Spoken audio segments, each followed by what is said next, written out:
أعوذ بالله من الشيطان الرجيم بسم الله الرحمن الرحيم الحمد لله رب العالمين بارئ الخلائق أجمعين والصلاة والسلام على أشرف الأنبياء والمرسلين سيدنا ونبينا وحبيب قلوبنا وطبيب نفوسنا وشفيع ذنوبنا أبي القاسم محمد اللهم صل على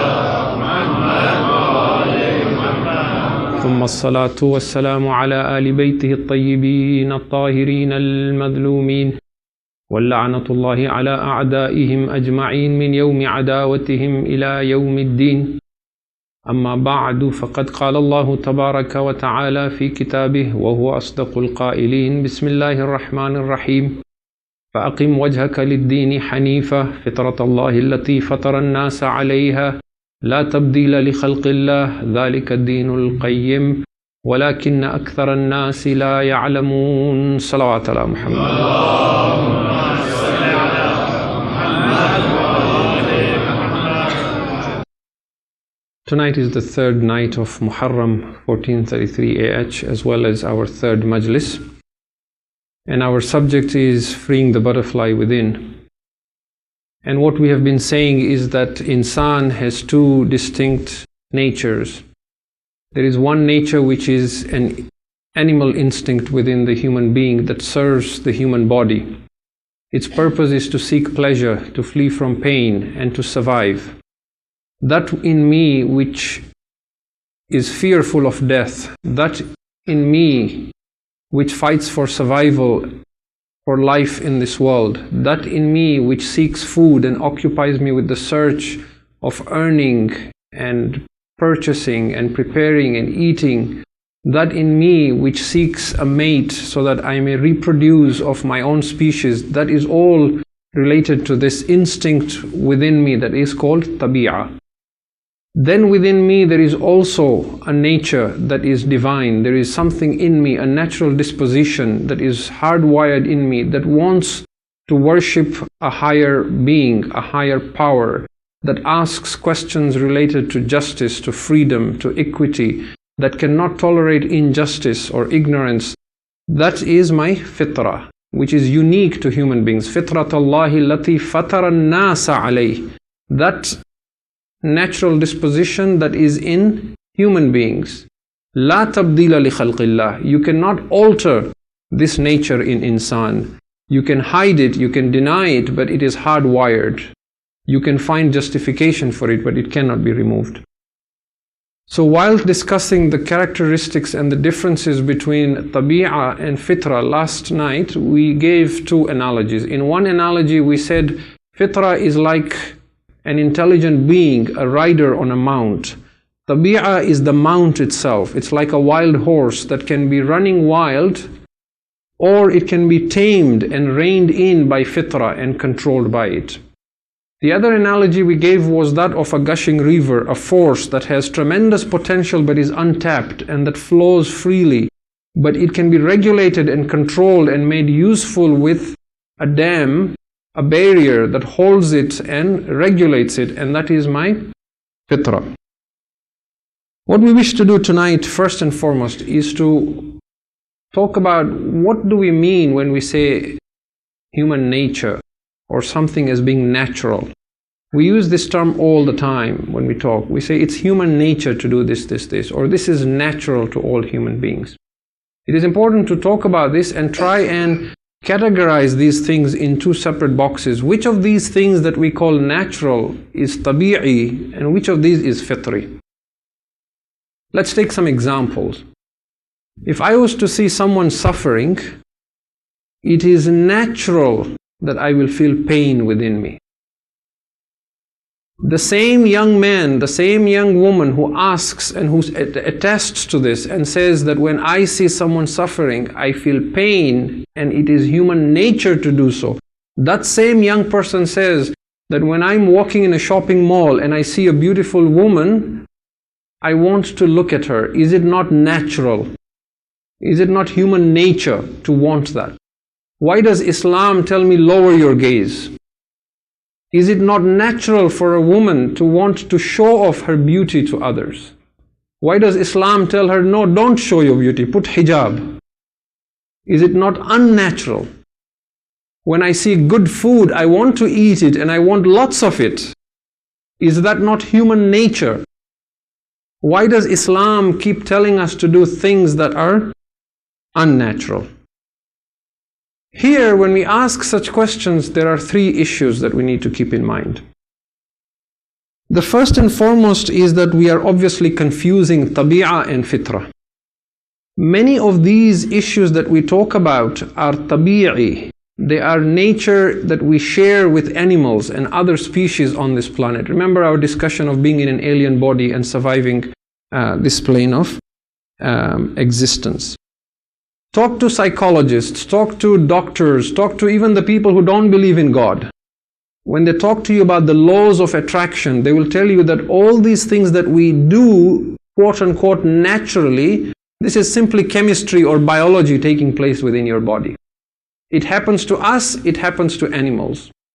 For example, in many animals, in many mammals, it is known for a fact that unlike human beings who attract each other and mate and reproduce throughout the year, animals have certain times of the year in which they reproduce. They have a mating season. And within these animals, there are some mammals that is known about, and possibly in all our creatures, that when their mating season arrives, the female of the species will do certain things to make herself more attractive to the male species. And the male species will then fight amongst each other. And the female will choose the one who wins that fight. Why? Because they say it is natural for all species to want to reproduce their own kind, but not just their own kind. They want to reproduce creatures that are healthy, that are strong, that are beautiful. So they are instinctively, by tabi'ah, they will look for a mate that is strong, that is healthy, and in their perception beautiful.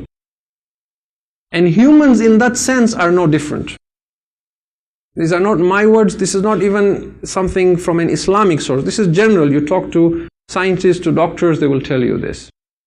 There are studies that have been done by psychologists who sit in places like shopping malls and observe you and I when we are interacting with others. They say that when a young man is walking in a mall and he sees a group of girls, instinctively he will suck his stomach in, he will take his chest out, he will flex his muscles, and he will walk differently past them. Without knowing. Is that fitrah? No, that is tabi'ah. That is chemistry, that is biology. When a girl sees a man who she thinks is attractive, instinctively she will start flirting, she will bat her eyelids, she will talk softly, she will be a damsel in distress so that he can rescue and be the knight in shining armor for her. But by doing so, she is seeking a mate, and so is he. This, they say, is chemistry, this is biology. So this is the first thing, that we should not confuse fitrah and tabi'ah, that when we see such behavior, it does not mean that we are opposing that which is natural from Allah. That may simply be a characteristic of our physical body while we live in this plane of existence. That is one thing.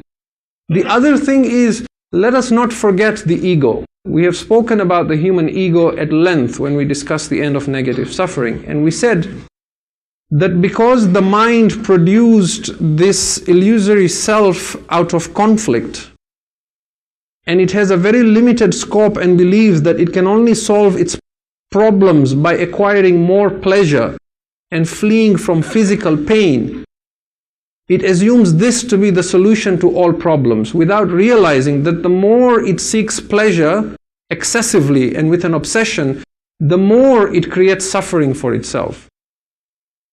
So the ego, using this tabi'ah within the human being, does not know that if I keep looking at this non-mahram again and again, it will not solve any problem. It will just increase my suffering or my frustration. But the ego thinks this is an immediate solution to my problem. So it seeks, it believes that if I have more food, if I have more physical pleasure, then I will be happy, that I will be free from pain. It is incapable of seeing that this is a vicious cycle that does not end. because it is not the function of tabi'ah or the ego to understand where true peace comes from to a human being. And we will talk about what is it that can really give human being peace when we talk about fitrah in the coming nights, inshallah. So this is the other thing, that we must not forget the role that ego plays this. The third thing is that even if we suppose that these tendencies that we call as quote-unquote natural, why does Islam put restrictions and say hijab and lower your gaze and don't do this and don't eat too much, and even if these things are natural to me, just because they are natural does not mean they're good. There are many things we do that are unnatural, but we do them because we believe there is some goodness in them. Simple examples would be, for example, wearing clothes. Yes, wearing clothes to cover our nakedness, to cover our private parts, that is fitri.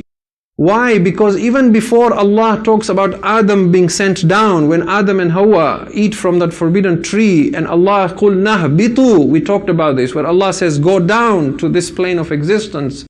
Before that, when you read the Quran, you find that as soon as they ate from the tree and they became aware of their own selves, they began looking for leaves and branches of trees and began hiding their nakedness. So that is fitri. It is against your fitrah to roam naked, even if people tell you it is natural. But over and above that, the other clothing that we wear is not as such natural, but we do it for other reasons. We do it because of the weather, for example, to protect ourselves from the cold, or we do it to make ourselves look attractive to others. Part of our clothing is the shoes we wear. Is wearing shoes natural? No, it's not. Today shoes have evolved. I'm sure if you look at the history of shoes, it would be a very fascinating history. But essentially, when human beings began wearing shoes, it was a piece of leather under the feet with a cord tied at the ankle or at the toes, right? Is it natural to walk around with a piece of leather under your feet? No. But you do that to protect your feet, because it is harming you if you don't do that. We brush our teeth every morning and every evening. It's not natural. If it was natural, we'd come out of the wombs of our mothers holding a toothbrush. Right? It's not natural. We go to the washroom to relieve ourselves. That's not natural. Natural is what babies do. That's why we put diapers on them. But we train ourselves an unnatural behavior where we hold ourselves until we have access to a washroom, and then we use that. This is unnatural, isn't it? So just because something is quote-unquote natural to my instinctive animal self does not mean it is good. Sometimes I need to train myself to do something unnatural, because therein lies goodness for my health and for society. And you can extend such examples. When we want to show affection to each other, we shake hands, or we hug, depending on the relationship, or we kiss. Is that natural? Shaking hands is not natural. Think about it. What do you do when you shake hands? This is my physical body, an alien body that I reside in for a limited time. Attached to this body is a limb, my hand. You have a limb attached to you. You bring your limb, I take my limb. We clasp and then we do this. Supposing you saw two, I don't know, lions or crocodiles or gorillas doing that, you would say, I wonder what they're doing. But we do that. If it was natural, our children would know this themselves, but they don't. From the time they are 2 and 3 years old, we take them, when we bring them before elders, when we bring them before grandparents, when we bring them before others, we say, shake hands, hath do, right? Kiss grandfather, huggy, kiss, we teach them. Why? It is not natural, but we teach them from a young age that as a species, these are the things we do to show affection to each other. In that same manner, the way you as a parent teach your children to do things that are not natural because they need those skills in order to survive in this plane of existence. Fitra wants to teach tabi'ah certain things even if it sees it as unnatural, because it is needed for the development of the soul and for its perfection so that it can reside in Jannah in the Akhirah. So just because something is tabi'i does not mean it is good. Fitra will decide if it is good. Tabi'ah, remember, does not have this ability to judge whether something is just or unjust, righteous or unrighteous, good or bad.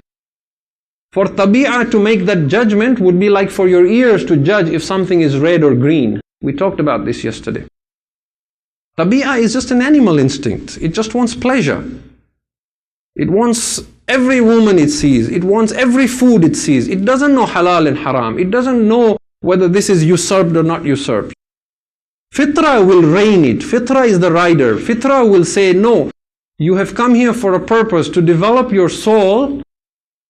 You need to lower your gaze when you see a non-mahram. And because this fitra comes from Allah, fitratullahi allati fatara an-nasa alayha, Allah's laws and commands will tell us how to rein in this fitra and what things fitra thinks is natural, but it has to be trained, even if it doesn't understand. You may have never questioned why you shake hands until today, perhaps. You were trained to do so when you were 2 years old. In the same way, your tabi'ah will not question if your fitra trains it from the right time. And that is why this verse of Quran that we have been using as a theme from Surah Ar-Rum, فَأَقِمْ وَجْهَكَ لِلدِّينِ حَنِيفًا, set yourselves on this pure religion, which is based on the natural disposition, the fitrah that Allah has wired into human beings, and there is no alteration to this fitrah, but most people do not know. This verse of chapter 30, verse 30, there is a verse before it. If you go and read chapter 30, verse 29, Allah says, بَلِ اتَّبَعَ الَّذِينَ ظَلَمُوا أَهْوَاءَهُمْ بِغَيْرِ عِلْمٍ. But those who are unjust, they follow their desires and their lust without knowledge. After saying that, meaning those who are unjust, they follow their tabi'ah without any boundaries, without any rules, without any regulation, they give in to every temptation. After that he says, you be different. فَأَقِمْ وَجْهَكَ لِلدِّينِ حَنِيفًا. You set yourselves on this deen of fitrah, not on a life of tabi'ah. Salawat ala Muhammad wa ala.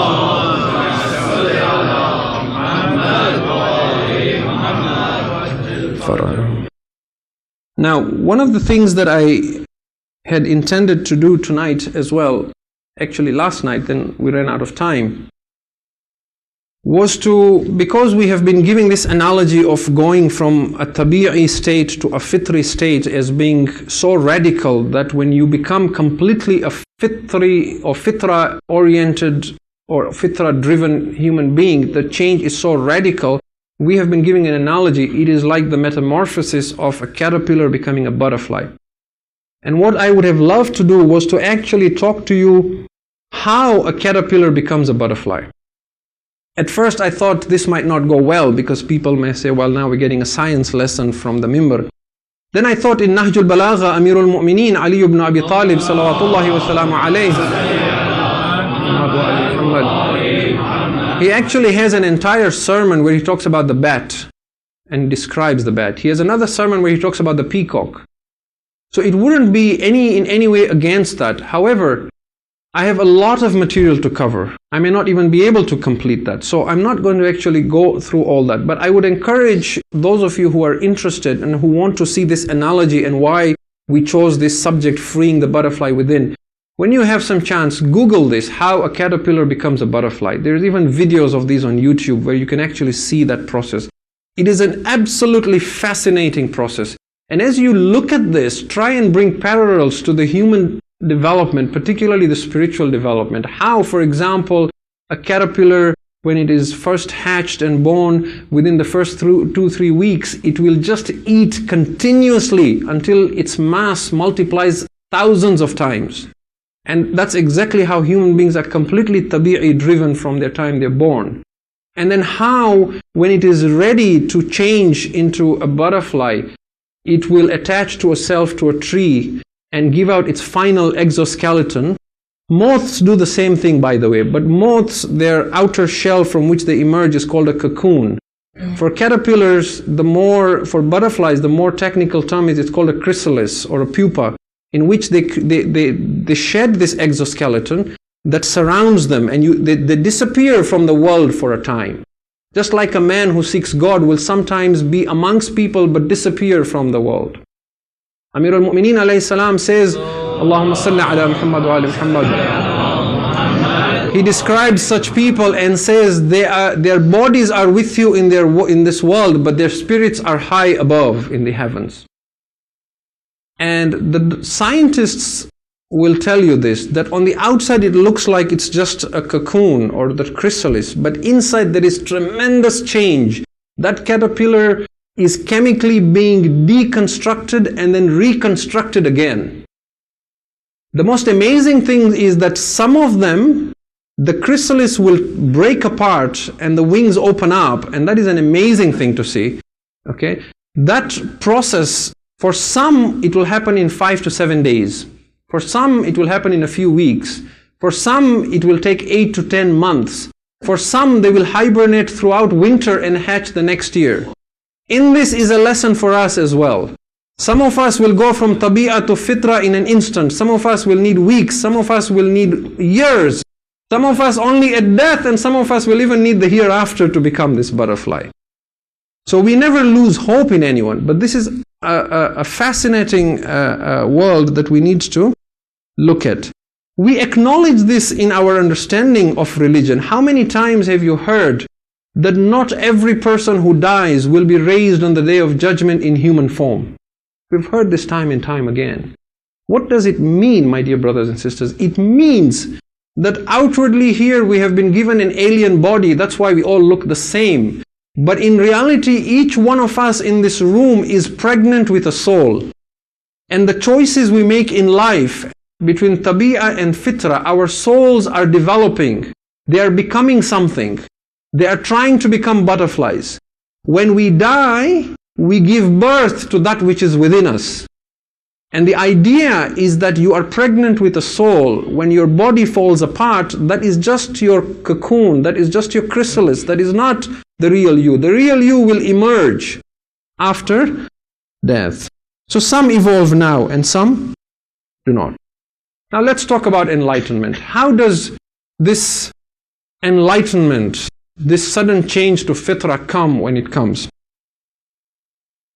A lot of times this will come in an instant because of a calamity in our lives. We struggle throughout life concerned about our spiritual well-being and how we can be more spiritual. We try to keep this fitra alive within us. And then something happens, one incident in life, a miracle we witness, or a calamity befalls us, and that becomes a trigger, that becomes the spark because of which we suddenly gain this enlightenment. There is a sudden shattering of the ego, there is a certain growing of the wings, there is a certain metamorphosis that takes place. The closer we come to enlightenment, the harder it becomes for us as well. Keep that in mind, because the ego has been with us since infancy. It is resisting change. It does not want to die. That is why many mystics have reported that when they are closest to enlightenment, they undergo severe depression. And we will talk about addictions, attachments and depression in the coming nights, inshallah. There is a hadith from Amir al-Mu'mineen Ali ibn Abi Talib salawatullahi wa salamu alayhi. He says, expect relief at the tightening of the chains. When the chains tighten the most, that is when you should expect relief. فَإِنَّ مَعَ الْعُسْرِ Yusra, inna ma'al usri yusra. With hardship comes ease. No, with hardship comes ease. Allah knows your capacity, so sometimes you are squeezed with a calamity. And then there is a certain relaxation, you're left. And then again you're squeezed, and then you're left. Your capacity is being tested. If you can withstand, and the squeezing continues, and you do not give up, it will shatter the ego. What will emerge then will be that beautiful butterfly. But we need to have that capacity to withstand, to have that faith with us while this happens. An analogy I like to give about going from tabi'ah to fitra, or going from being egoically driven to being enlightened, is that proverbial light at the end of the tunnel. That light at the end of the tunnel is that enlightenment we seek, that fitra we seek. However, to see that light, first and foremost, you must be willing to stand at the mouth of the tunnel. When you stand at the mouth of the tunnel, there is a dark passage you must cross. Tabi'ah is afraid of darkness. It is afraid of everything. Tabi'ah will say, don't go, we don't know what danger lurks, turn and flee. Most people will turn and flee. The rare few who will have the courage to walk through that dark tunnel, which may be represented as depression or any other calamity, they will emerge on the other side and stand in that light. Once they have crossed that tunnel, they will not know any fear. They will never come back. But even if they did, they have transcended the fear. You see, death itself is not as fearful as the fear of death. And we will talk about this again very shortly. The most frightening human experience is the shattering of the ego. A lot of us are afraid when we die, the pain we will feel. Don't worry about the physical pain. You could be in a hospital dying, and they could give you drugs, you will not feel any physical pain, right? You hear of this all the time. People are in a coma, they get morphine, they die. It's not the physical pain. What is really afraid of death is not your real self, because your real self knows you are eternal, you will never die. What is really afraid of dying is the ego, that false sense of I that was created. That I is afraid of even being diminished. When you insult me, my ego is diminished. It is deflated. That is threatening. That is a sign that I might die. So to reinflate, it takes a backlash. It will insult you back. It will fight back. It will go back and backbite about you. Right? It will send a nasty email to you. Why? Because it needs to reinflate, to regain its original sense of I-ness. But at death, because the body falls apart, and the brain falls apart, and the mind falls apart, therefore that sense of I-ness that was created by the mind must also go. It was an illusion. And that feeling of I am losing my sense of I-ness, I am ceasing to exist, is the most frightening thing. It is a feeling like I'm going mad, I'm losing my mind. That is what we fear the most. We have a choice. We can seek spirituality and allow that to happen with our own volition, or we can continue denying and pretending death does not exist, and then at the time of death it is taken from us by force, and that makes it more frightening. The same it is with whether we choose to be tabi'ah oriented or fitra oriented. We can choose to become butterflies so that when we die we are happy to be freed from this cage and to soar to new heights. Or we can remain in our cocoons in fear and refuse to change, and then when we die, we realize we have always been a caterpillar and always stay in a caterpillar. And now because we have no wings to fly, we can only be burnt by the sun and perish in that manner. So we have said that once you cross this tunnel, you do not come back and you overcome the fear of death. It is the same as saying once you become a butterfly, there is no going back to becoming a caterpillar. Now, let us give an example from the Quran of how this happens when a person changes from tabi'ah to fitra, how they overcome this fear of death completely in an amazing way. And this will be our final discussion before we come to a conclusion for tonight. The story and the example we take from the Quran is from the story of the Prophet Moses or Musa alayhi salam. Fir'aun or the Pharaoh is a complete representation of total tabi'ah.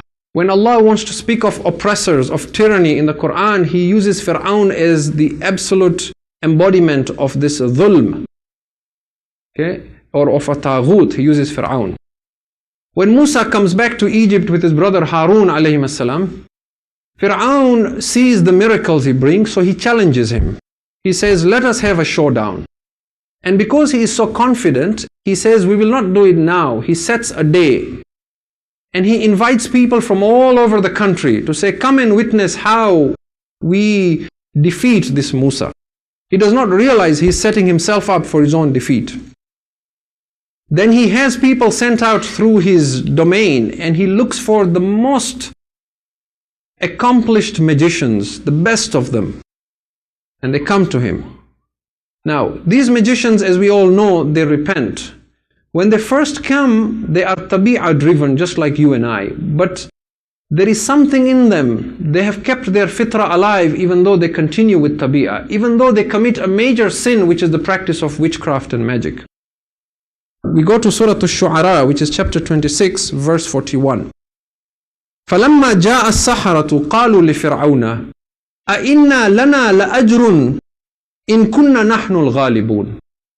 When the magicians came for this showdown, they said to Fir'aun, now Fir'aun was a god to the people. He had said to them, Ana Rabbukumul A'la, I am your exalted Lord. So they are talking to God now.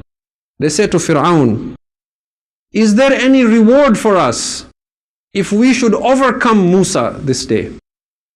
And Fir'aun knows that they are tabi'i driven.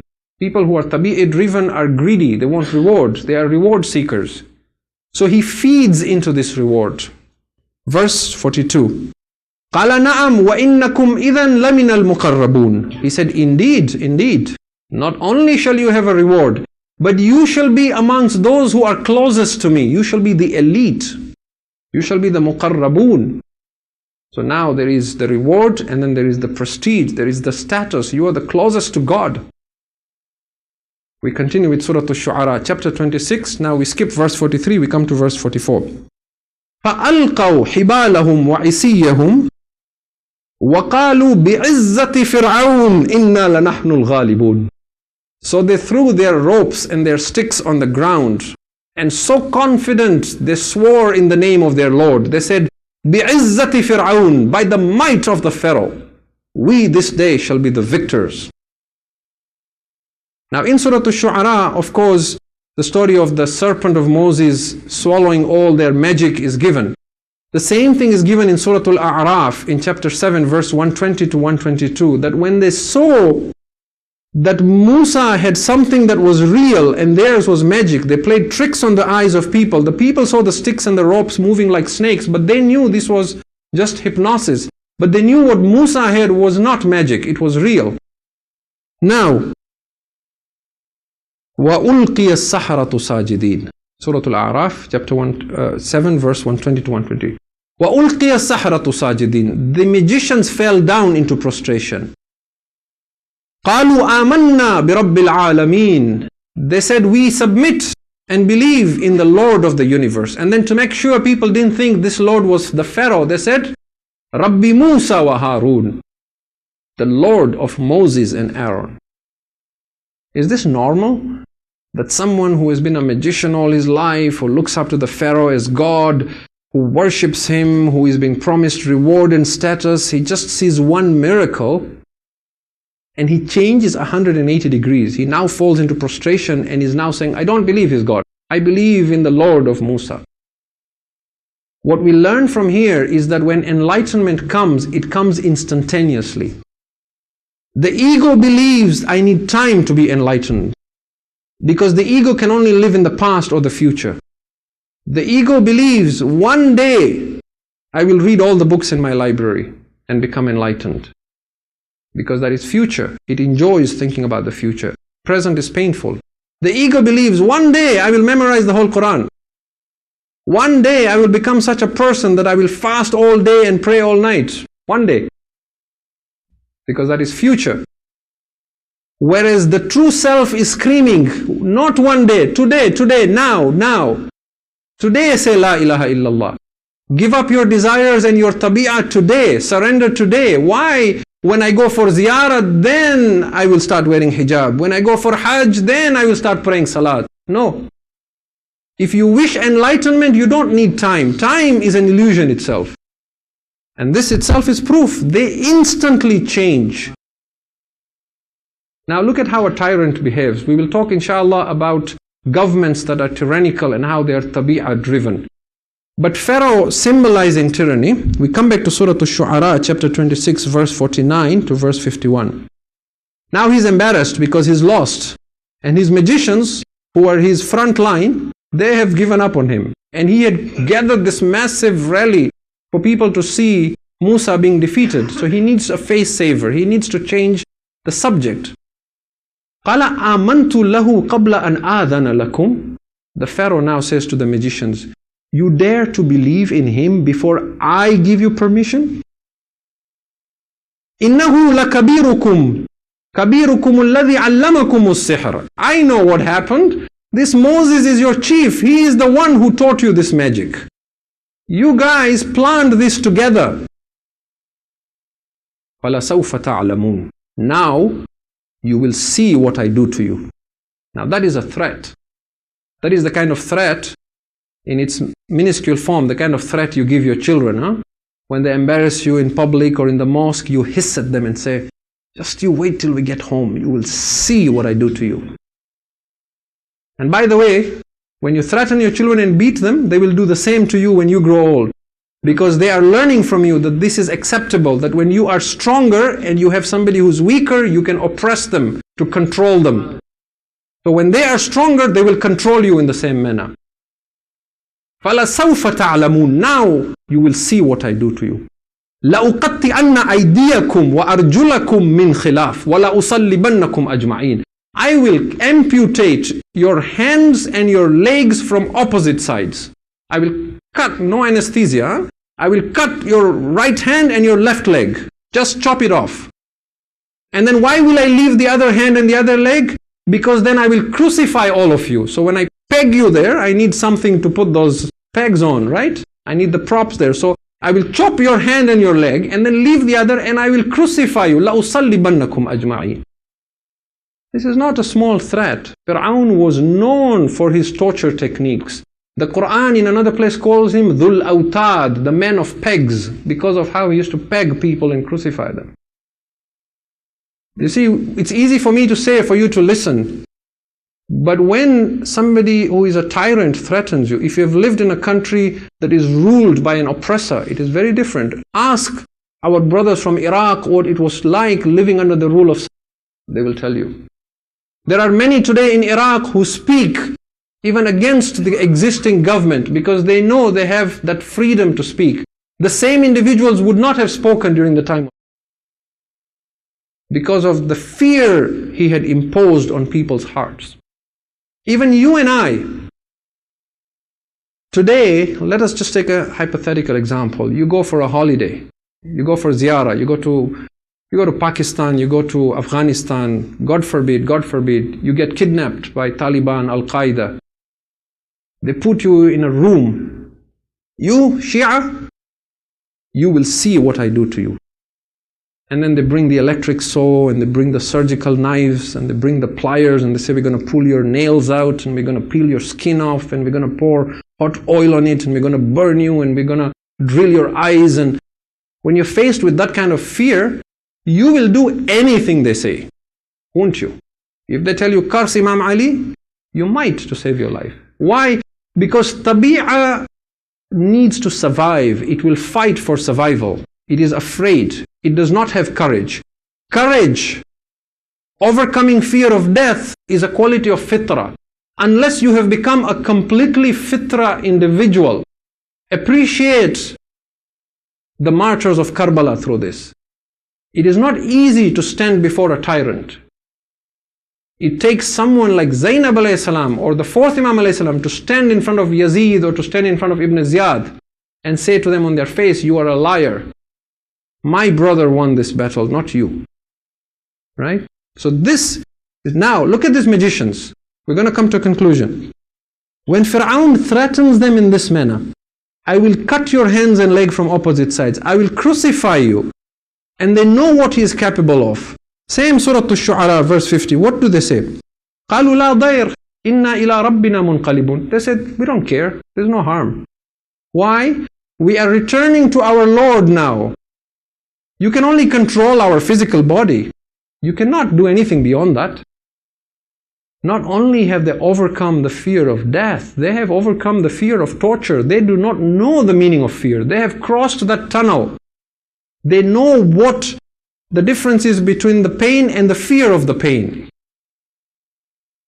إِنَّا نَطْمَعُ أَن يَغْفِرَ لَنَا رَبُّنَا خَطَايَانَا أَن كُنَّا أَوَّلَ الْمُؤْمِنِينَ. We are hopeful that our Lord will forgive us because we were the first to believe. From this we see that when enlightenment comes, it comes instantaneously. From this we see that when we are driven by tabi'ah, our priority is greed and status and prestige. We want people to praise us. We want people to reward us. We want acknowledgement from other than God. We want the pleasure of people. But when there is fitrah, then we want only Allah's pleasure. And from this we understand that one who is driven by fitrah has no fear of death and no fear of torture. If you can recite as-salawat ala Muhammad wa ali Muhammad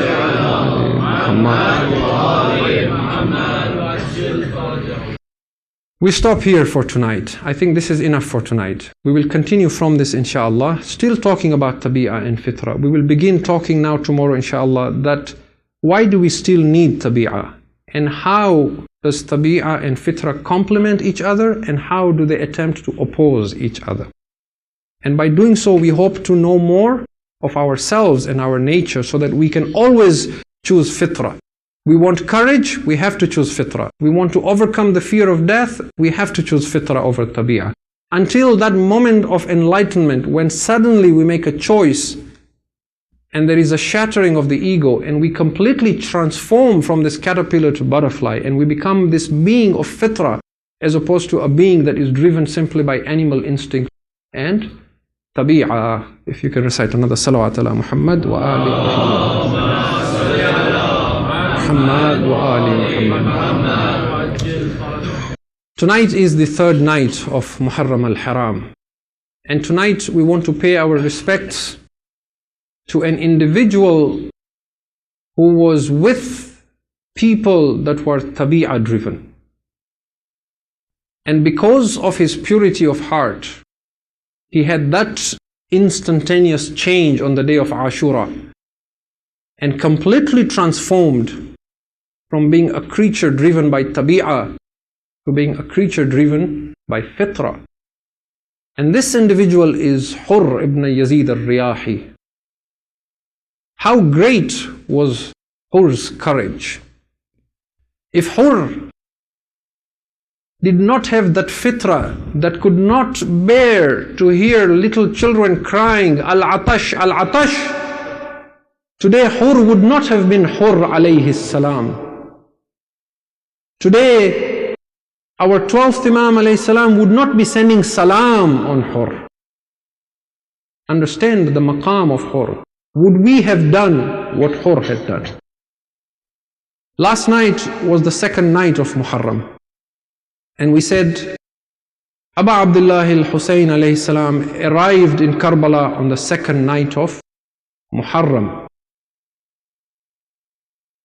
I will come to Hurr again, but I should also mention that when he came to Karbala, unlike the forces of Yazid, Husayn alayhi salam wanted to show us the value of amana as well, of being faithful and not usurping the rights and properties of others. He asked, whose land is this? They were told it belongs to the Banu Asad. He said, bring me the people to whom this land belongs. When they came, he said, I wish to purchase this land from you. They said, Yabna Rasulillah, you do not need to purchase, you are our guest. He said, no, we will be buried here. I want to purchase this land. He bought the land from them. Then he gave the money back to them. O Banu Asad, I give you the money back, but in exchange for a favor. What is it you want, Yabna Zahra? He said, look, when we have been killed, there will be no one to bury us. I want that you should come out, though you do not have the courage to come and fight with me. Come and bury our bodies when you see them lying under the hot sun. But Hussein could see the future. He said to the Banu Asad, I wish to speak to your women now. The women of Banu Asad came. He said, O women of Banu Asad, if your men are afraid of Ibn Ziyad and they refuse to bury us, when you go and take water from Furat, then bury our bodies. Then Hussein said, I wish to speak to your children now. He spoke to the children of Banu Asad. O children of Banu Asad, if your fathers and mothers do not bury us, when you go out and play in the wilderness and you see our bodies on the sands of Karbala, take handfuls of sand and cover our bodies. That is why when Imam Zainul Abidin alayhi salam went to Medina and one day he heard a man on the street saying, Anal Gharib, Anal Gharib. The Imam came to him and said, if you die, are you concerned who will bury you and give you a shroud? He said, no, Ya ibn Rasulillah, I am amongst Muslims, why will no one bury me? He said, don't call yourself Gharib. Gharib was my father in Karbala. Tonight, my dear brothers and sisters, is the 3rd of Muharram. When Hussein was stopped by Hur on the outskirts of Kufa, he said to Hur, I will go to Kufa. Hur put his hands on the reins of Hussein's horse and said, oh Hussein, I cannot let you go to Kufa. To which Hussein said, oh Hur, may your mother weep for you. Now look at what saved Hur. I personally believe what saved Hur was Fatima alayhi salam. It is Hur's respect for the daughter of the Prophet. That is what saved Hur. Hur says to Imam Hussein, Aba Abdullah, if your mother had been anyone other than Fatima, I would have said the same thing to you. But what can I say when she is the daughter of my Prophet? Hussein came to Karbala. The day of Ashura came. The morning of Ashura before the battle began, a man says, I saw Hur pacing up and down, restless. I came to him and said, oh Hur, if anyone would say to me, who is the bravest commander in your army, I would have mentioned your name. This is a small army of only 72 people. Why do I see such fear on your face? He said to the man, come with me, come with me. I want you to listen to something. He brought him closer to the Khayyam of Hussein. He said, listen, do you hear anything in the air? The man began to listen. He said, yes, I can hear young children crying, Al-Atash, Al-Atash. Hur said, this is what disturbs me. أُخَيِّرُ نَفْسِي بَيْنَ الْجَنَّةِ وَالنَّارِ. I find myself choosing between paradise and hell.